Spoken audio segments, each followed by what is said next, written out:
এখানে বক্তব্য দেওয়ার সময় কেউ বুয়া বুয়া বলে চিৎকার করে। রাষ্ট্রীয় অনুষ্ঠানে কি এগুলো মানায়? কবে আমরা শিখব? যাই হোক, অত্যন্ত দুঃখজনক। এত অন্যায়, অবিচার, খুন, গুম, মানি লন্ডারিং, হত্যা, নির্যাতন, আয়নাঘর, এতে তারা কোনো লজ্জাবোধ করে না তো। আবার বলে যে ডিসেম্বর মাসে আসেন, দেশে এসে পদার্পণ করবেন।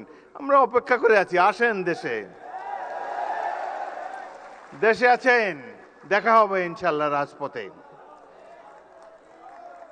27 বছর বয়সে মুক্তিযুদ্ধ করেছি, এখন 82 বছর বয়সে আরেকটা করব বাংলাদেশের জন্য। বাংলাদেশে জনগণের শাসন, গণতন্ত্র চিরস্থায়ী করে যাব আমরা। রক্ত দিয়েছি এই দেশের জন্য, যুদ্ধে আহত হয়েছিলাম 1971 সালে। এই ধরনের বাংলাদেশ দেখার জন্য নয়। ইনশাল্লাহ জুলাইয়ের যে ইতিহাস, গৌরবের ইতিহাস, পৃথিবীতে অনেক রাষ্ট্র আছে, তাদের এরকম নাগরিক নাই যে উদ্ধত সঙ্গিনের সামনে দুহাত তুলি আবু সাইদের মতো দাঁড়াতে পারবে। কোন জাতি এত সাহসী? আমরা সেই জাতি, তাদেরকে নিয়ে আমরা গর্ববোধ করি। আপনারা যারা এখানে এসেছেন, জুলাই যোদ্ধারা, মন খারাপ করবেন না। যারা জীবন দিয়ে গেছে 71 সালে, তারাও কিছু পায় নাই। আপনারাও যা প্রাপ্য হয়তো পাবেন না, কিন্তু এই সরকারের কাছ থেকে নিশ্চয়ই সম্মান আপনারা পাবেন। আমরা সেই সম্মান আপনাদেরকে দেব। গরিব দেশে যতটুকু সাধ্য আছে সব কিছু উজাড় করে দেব আপনাদের কল্যাণের জন্যে। বাংলাদেশের এই সরকারের সবচাইতে গুরুত্বপূর্ণ কাজ জুলাইতে যারা আত্মাহুতি দিয়েছে সেই সব পরিবারের রক্ষণাবেক্ষণ করা। এটাই সবচাইতে পবিত্র দায়িত্ব।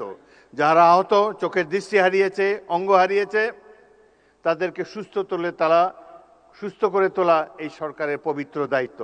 ইনশাল্লাহ আমরা সবাই মিলে সেটি পালন করব। জুলাই গণঅভ্যুত্থান আমাদেরকে রাষ্ট্র পুনর্গঠনের সুযোগ এনে দিয়েছে। আমাদের লক্ষ্য হওয়া উচিত একটি গণতান্ত্রিক, ন্যায়ভিত্তিক, দুর্নীতিমুক্ত বাংলাদেশ, যেখানে প্রতিটি নাগরিক সমান অধিকার ও মর্যাদা পাবে।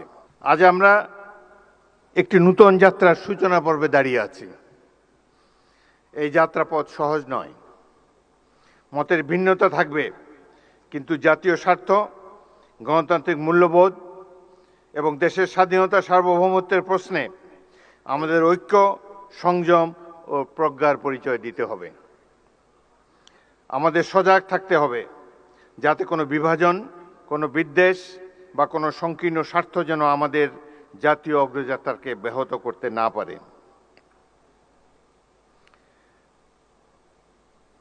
আজকে এই দৃশ্যটি